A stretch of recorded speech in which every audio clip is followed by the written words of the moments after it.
네, 안녕하세요. 저는 대림성모병원에서 소화기내과를 담당하고 있는 김지원이라고 합니다. 지난 시간에는 우리가 저희 헬리코박터균에 대해서 알아봤었는데요. 오늘은 조금 이제 다른 분야인 간에 대해서 좀 알아보려고 합니다. 우리가 건강검진을 하게 되면 간 검사를 많이 하게 되는데요. 혈액 검사도 하고, 뭐 초음파도 하고, 검사를 많이 하게 됩니다. 오늘은 그 첫 번째 시간으로 간 혈액 검사를 어떻게 이해할 수 있는지에 대한 간 기능 검사에 대해서 알아보도록 하겠습니다. 저희 진료실에 보통 자주 오는 이런 케이스인데요. 54세 남자 환자입니다. 기저질환은 당뇨와 고혈압이 있고 5년 전부터 약을 복용하고 계세요. 약간 이제 살집이 있는 분이시고 술은 일주일에 한 번 정도 소주 한 병을 드시고 계신다고 합니다. 한 달 전부터 갑자기 이제 좀 피로하고 전신 쇠약감이 있고 복부도 좀 불편해지시고 그래서 간이 걱정돼서 진료를 받으러 오셨습니다. 만성 비형간염이나 C형간염은 없으시고요. 가족 중에 간이 나쁘신 분은 없다고 합니다. 현재 복용 중인 뭐 한약이나 건강보조식품은 없다고 하는데 과연 이분이 이렇게 피로하고 불편하고 소화가 안 되는 게 과연 간 때문일지 오늘 이분에 대한 혈액 검사를 같이 해석해 보는 시간을 가져보도록 하겠습니다. 보통 우리가 이제 간이라고 하면 누구나 다 제일 중요한 장기라는 건 잘 알고 있습니다. 보통 간은 오른쪽 상복부에 위치하게 되는데 체구가 좀 큰 사람들은 간이 좀 크고 체구가 좀 작은 사람은 간이 작습니다. 대충 크기는 우리 티슈를 뽑아 쓰는 티슈곽 아시죠? 티슈곽을 살짝 눌렀을 때 좀 약간 납작해지죠? 그 정도 크기라고 생각하시면 되겠습니다. 네, 간은 이제 크게 네 가지 기능을 하고 있는데요. 우리가 대사, 해독, 소화, 면역 기능을 하고 있습니다. 대사라고 하면 우리가 에너지 대사의 센터로서 우리 몸에 들어오는 영양소를 가공하고 또 저장하고 또 분배하고 합성하는 기능을 하고 있습니다. 또한 우리 몸에 들어오는 여러 가지 약물과 음식 또 세균들을 해독하는 그런 기능을 하고 있고 또 쓸개즙을 합성해서 우리 몸에 지방 소화를 돕는 역할을 하고 있습니다. 또한 장에서부터 들어오는 여러 가지 세균을 없애는 그런 면역 기능도 같이 담당하고 있습니다. 보통 우리 간 기능이 저하되면은 피로감이 생긴다거나 소화가 안 된다거나 아니면 복부 불편감이 생기는 이런 증상이 생길 수 있는데요. 이런 증상은 다른 위장관 증상으로부터 생길 수 있는 증상과 비슷해서 사실은 어떤 특정한 증상이라고 생각할 수는 없습니다. 물론 이제 간 기능이 많이 나빠지는 간경화 같은 게 진행되게 되면 손바닥이 붉어진다거나 아니면 피부에는 작은 모세혈관이 확장되는 거미상 혈관종이 생긴다거나 아니면 황달이 생긴다거나 위장관 출혈이 생긴다거나 아니면 복수라든가 간성혼수가 생길 수도 있는데요. 이런 것들은 굉장히 진행된 간 질환에서 보일 수 있기 때문에 우리가 진행된 간 질환이 된 이후에는 사실은 여러 가지 문제가 발생할 수 있습니다. 그래서 우리가 보통 간을 침묵의 장기라고 많이 들으셨을 텐데요. 그 이유는 간은 굉장히 뛰어난 재생 능력을 갖고 있고 간 자체에 신경세포가 없어서 간세포의 보통 50% 이상이 망가져야 어떤 증상이 발생하기 때문입니다. 그래서 간은 증상이 나온 다음에 검사를 한다는 것은 조금 문제가 있다고 생각됩니다. 그래서 우리가 어떤 위험 요소가 있는 분들은 증상이 없더라도 먼저 선제적으로 간 검사를 할 필요가 있는데요. 그 위험 요소라는 대표적인 것들은 우리가 만성 비형간염이나 C형간염 아니면 만성 음주자라든가 지방간, 지방간염 또는 당뇨나 고지혈 또 대사증후군이 있거나 아니면 간질환 가족력이 있거나 유전질환이나 자가면역성 간질환 같은 것들이 있는 분들은 우리가 현재 어떤 증상이 없더라도 먼저 간 검사를 주기적으로 해볼 필요가 있다고 생각됩니다. 우리가 간 검사 방법에는 크게 혈액으로 하는 혈액 검사가 있고요. 영상으로 하는 복부 초음파라든가 CT라든가 MRI 같은 것이 있습니다. 물론 두 개의 목적은 조금 다릅니다. 간 혈액 검사는 기능을 주로 보는 거고 영상 검사라는 건 어떤 종괴라든가 구조 같은 걸 보는 거여서 두 개의 검사를 같이 했을 때만이 우리 전체적으로 간 전체에 대한 이해를 한꺼번에 할 수 있는 것입니다. 보통 혈액 검사는 크게 세 가지로 구성되어 있는데요. 간 세포 손상을 보는 검사가 있고, 간의 배설 능력, 즉 해독 능력을 보는 검사, 또 간이 얼마나 합성을 잘하느냐는 합성 능력을 보는 검사가 있습니다. 세포 손상을 보는 요소에는 우리가 늘 많이 잘 보셨던 AST, ALT라는 게 있는데요. 옛날에 우리가 OTPT라고 불렀던 것입니다. 또 배설 능력을 보는 거에는 우리가 빌리루빈, 우리가 주로 황달 수치라고 많이 부르시죠. 황달 수치라고 부르는 빌리루빈이 있고 감마 GTP라는 게 있습니다.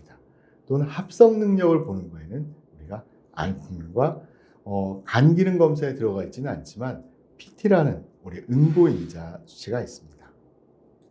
이제 각각에 대해서 살펴보면 우리 AST-ALT라는 거는 우리 어떤 세포의 세포질 안에 들어있는 효소입니다. 근데 세포가 손상을 받아서 그 세포가 깨지게 되면 저 효소가 흘러나와서 혈액에서 검출을 우리가 할 수 있게 되고, 혈액에서 많이 검출된다면 반대로 세포가 많이 깨지고 있다는 것을 반대로 알 수 있는 것입니다. 그래서 우리가 AST-ALT가 많이 올라와 있다 그러면 뭔가 세포가 많이 깨지고 있다 이렇게 반대로 생각할 수 있는 거죠. 근데 AST 같은 경우에는 간에도 많이 들어있지만 심장이나 횡문근, 보통 우리가 잘 알고 있는 근육에 많이 들어있기 때문에 근 손상이 있을 때도 많이 올라올 수 있습니다. 하지만 ALT 같은 경우에는 좀 주로 간세포에 많이 들어있기 때문에 우리가 ALT가 AST보다는 조금 더 간 손상에 특이적이라고 말씀드릴 수 있겠습니다. 두 번째로 ALP라는 게 있는데요. ALP는 우리가 간과 뼈에 주로 들어있습니다. 그래서 뼈에도 주로 들어있기 때문에 성장기 아동이나 청소년기에서도 정상적으로 많이 오를 수 있고요. 이런 것들이 정상보다 조금 오를 수 있긴 하지만 3배 이상 오를 때는 쓸개즙이 내려가는 담관 쪽에 뭔가 문제가 있는 폐색이 있는지 이런 것들을 꼭 생각을 해봐야 됩니다. 그 다음에 이제 여러분들이 많이 잘 알고 계시는 빌리루빈, 우리 황달 수치라고 하는데요. 이 황달이 수치의 원인이 되는 빌리루빈이라는 것은 우리가 적혈구, 주로 이제 적혈구와 근육에서 나오고 대부분의 85%는 적혈구의 분해 산물이라고 할 수 있습니다. 이 놈들은 알부민에 붙어서 혈액을 떠다니다가 간세포에 의해서 흡수된 다음에 녹을 수 있는 형태가 된 다음에 담도를 통해서 우리가 대변으로 이렇게 배출이 되는데요. 우리 대변 색깔이 약간 노랗게 보이거나 초록색으로 보이는 것도 이 빌리루빈 때문입니다. 그런데 간 기능이 떨어지게 된다면 이 빌리루빈을 간에 섭취하거나 또 녹을 수 있는 형태로 부착해서 배설하는 과정에서 문제가 생기게 되고, 이런 것들이 결국은 혈액에서 검출되거나 또는 담도가 막히게 되면 이게 역류가 돼서 혈액으로 배출되거나 또는 평상시에는 신장으로는 2%밖에 배출이 안 되지만 신장으로 과량 배출이 되게 됩니다. 그래서 우리가 이것을 우리가 알 수 있게 되는 거죠. 그래서 녹을 수 있는 형태로 뭔가 변환된 형태를 우리가 포합 빌리루빈, 다른 말로 직접 빌리루빈이라고요.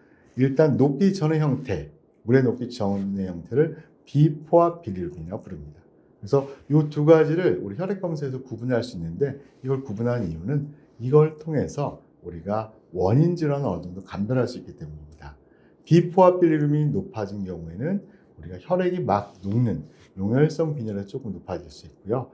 포합 빌리루빈이 높은 경우는 대부분의 우리 간에 염증이 생기는 간장이라든가 특히 제일 중요한 담관이 막히는 폐쇄성 황달에서 높아질 수 있기 때문에 이때는 어떤 우리가 담관을 뚫어주는 시술 같은 게 필요할 수도 있습니다. 그래서 이런 환자분들은 이제 병원에 오셨을 때 우리가 황달이 있는지 여부를 우리가 신체 검진을 통해서 알아볼 수 있는데요. 우리 황달이 있다. 가끔 손이 노랗다 이렇게 해서 오시는 분도 많은데, 손이 노란 건 황달이라기보다는 우리가 색소 침착일 가능성이 높습니다. 황달인지를 알아볼 때 제일 중요한 거는 눈에 보시면은 눈의 까만 자 위를 우리가 각막, 흰 자 위를 곡막이라고 하는데요. 이 곡막 위에 그 부분이 노란지를 보시는 것이 제일 정확합니다. 우리가 요 부분이 노랗게 됐을 때 보통 빌리루빈 수치가 5 이상 되고요. 제일 먼저 알아차릴 수 있는 부분이 이 부분이 할 수 있습니다. 요거보다 더 이제 빌리루빈 수치가 높아지게 되면 피부가 그때서야 이제 노랗게 변하기 시작합니다. 또한 정상적으로 아까 보셨듯이 한 2% 정도만이 소변으로 우리가 빌리루빈이 배출되기 때문에 소변 색깔이 약간 노란색을 띠게 되는데, 담즙이 내려가는 그 담관이 막히게 되면 더 많은 양들이 소변으로 빠져나가기 때문에 소변 색깔이 보시듯이 이렇게 아주 진한 갈색으로 변하게 됩니다. 또 이제 우리 검진할 때 많이 보시는 것 중에 하나가 감마 GTP, 표시는 감마 GTP, GGT 여러 가지로 이제 표시가 되는데요. 요거는 주로 담관, 쓸개즙을 만드는 담관 상피세포에서 만들어집니다. 그래서 요거가 가지고 있는 어떤 의학적 의미는 크지는 않습니다. 주로 이제 ALP가 증가됐을 때 요게 뼈로부터 유래된 건지 간질환에 의한 건지 감별할 때 아주 유용하게 쓰이고요. 약물이나 아니면 비만일 때도 올라갈 수 있기 때문에 올라갈 수 있는 원인은 여러 가지라고 할 수 있겠습니다. 특히 이제 우리가 술을 먹는 사람들한테 많이 올라간다고 되어 있는데, 실제로 술을 많이 드시는 분들도 한 3분의 1에서는 올라가지 않을 수도 있습니다. 하지만 술을 드시는 분들에서 한번 올라가게 되면 이분이 금주를 하지 않고 지속적으로 술을 드셨을 때 계속 올라가 있어서 이분이 음주를 계속 하고 있는지 여부를 판단할 때는 아주 도움이 되고 있습니다. 그 다음에 우리가 알부민이라는 거 많이 들어보셨을 텐데요. 우리 누가 다리가 부어 있는데 알부민 주사를 맞았다. 그랬더니 뭐 다리가 쪽 빠졌다. 이런 얘기 많이 들어보셨을 겁니다. 사실 알부민은 우리 몸에서 영양분으로 쓰이는 그런 단백질은 아닙니다. 즉, 우리 몸의 삼투압을 조절하는 데 쓰이는 단백질인데요. 대부분의 우리 몸에 있는 여러 가지 물질들을 운반하는 데 쓰이거나 삼투압을 유지하는 데 쓰이는 그런 단백질입니다. 간에서 합성이 되고 간부전이 있거나 영양결핍이 있으면 우리가 합성이 잘 되지 않습니다. 그렇지만 얘가 가지고 있는 의미는 한번 만들어지면 한 20일 정도의 반감기를 가지기 때문에 이 알부민이 적게 만들어진다는 것은 우리가 장기적인 관점에서 봤을 때 간의 합성 기능이 떨어져 있다는 걸 알 수 있습니다. 그래서 만성 간질환에서 어떤 예후인자로서 아주 중요한 의미를 가지고 있습니다. 우리 간 기능 검사에 들어있지는 않지만 PT라는 것을 또 같이 측정하는 경우가 많은데요. 우리가 프로스트롬빈 시간이라는 겁니다. 즉 혈액이 얼마나 빨리 굳는가, 이거를 우리가 초 단위로 측정하는데요. 왜 이거가 중요하냐면 이 피가 굳는 데는 여러 가지 인자들이 작동을 해야 됩니다. 이 인자들 중에서 보시면 지금 노란색으로 표시한 7번, 10번, 9번, 5번 프로스롬빈 피브리노젠이라고 하는 중요한 인자들이 모두 간에서 만들어집니다. 즉, 간 기능이 떨어지면 이게 안 만들어지고, 이게 안 만들어지면 응고가 안 되기 때문에 이 시간이 굉장히 길어지게 됩니다. 즉, 시간이 길어진다는 것은 응고인자가 안 만들어졌다는 얘기고, 응고인자가 안 만들어졌다는 얘기는 간 기능이 떨어졌다는 것을 거꾸로 유추해 볼 수 있는 거죠. 그래서 그렇지만 이건 알부민과 비교했을 때 이 반감기가 매우 짧기 때문에 우리 급성 간질환에서 간 합성 기능의 평가하는데 아주 유용하게 사용할 수 있습니다. 보통 우리가 만성 간질환, 특히 간경변 환자들이 앞으로 예후가 어떻게 될 것인가를 평가하는 점수 체계 중에 차일드 푸 점수라는 걸 많이 사용하는데요. 그 점수를 환산해서 A 점수인 경우에 5에서 6점이면 조금 양호하고, 점수가 10에서 15점이면 아주 나쁜 예후를 보여준다라고 평가할 때 거기도 보시면 아까 우리가 봤던 빌리루빈이란가 알부민이란가 PT가 아주 중요하게 들어가 있는 것을 알 수 있습니다. 우리 아까 처음에 외래 내원하셨던 그분의 간 기능 검사 평가를 한번 보죠. 보시면 알부민은 정상 수치가 3.5에서 5점인데 4.3, 즉 장기적인 합성 능력은 정상적이다. 빌리루빈은 0.3에서 1.2가 정상인 0.94, 즉 배출 능력은 정상이다. ALP는 세포의 손상 능력인데 30에서 120이 정상인데 110으로 정상이다. AST와 ALT, 감마 GTP 세 개가 올라가 있는데 보시면 ALT가 조금 더 많이 올라가 있고, 즉 간세포 손상이 조금 더 돼 있는 것으로 알 수 있고, PT, 즉 우리가 단기적인 합성 능력은 10.4에서 13.4가 정상 범위인데 11.2로 정상 범위다. 즉 이분은 간세포 손상만 있고 합성 능력이나 배출 능력은 정상이다. 이렇게 우리가 확인해 볼 수 있겠습니다. 그리고 초음파도 같이 봤더니 간 구조에는 문제가 없고 지방간만 좀 있었다라고 알 수 있었습니다. 그래서 이분은 아까 보셨듯이 일주일에 주 1회 소주 한 병 정도로 의미 있는 음주는 하지 않았고 당뇨와 고혈압이 있는 그런 상태였습니다. 그래서 술 때문이 아닌 다른 대사질환 때문에 생긴 비알코올성 지방간염으로 진단을 내릴 수 있겠습니다. 우리가 간 기능 검사를 이제 해석할 때 아까 봤던 내용은 아주 기초적인 거고요. 똑같은 수치가 올라와 있다 하더라도 그 원인이 바이러스성 질환인가 아니면 알코올이냐, 이거에 따라서 사실 원인에 따라서 예후가 굉장히 달라지게 됩니다. 그래서 유발 원인을 파악하는 게 매우 중요하고요.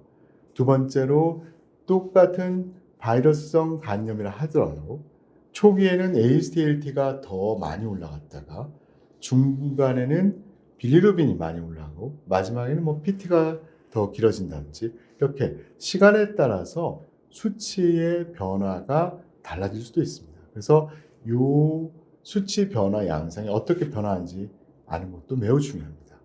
그리고 또한 그 수치가 어떻게 변화했을 때 그 영상 소견이, 즉 똑같은 AST/ALT라 하더라도 간 경화가 있는 AST/ALT와 간 경화 없는 AST/ALT는 앞으로 이분의 예후가 매우 달라질 수 있기 때문에 꼭 영상 검사와 같이 해석하는 것이 필요하겠습니다. 오늘 제가 드릴 말씀은 여기까지고요. 경청해 주셔서 감사합니다.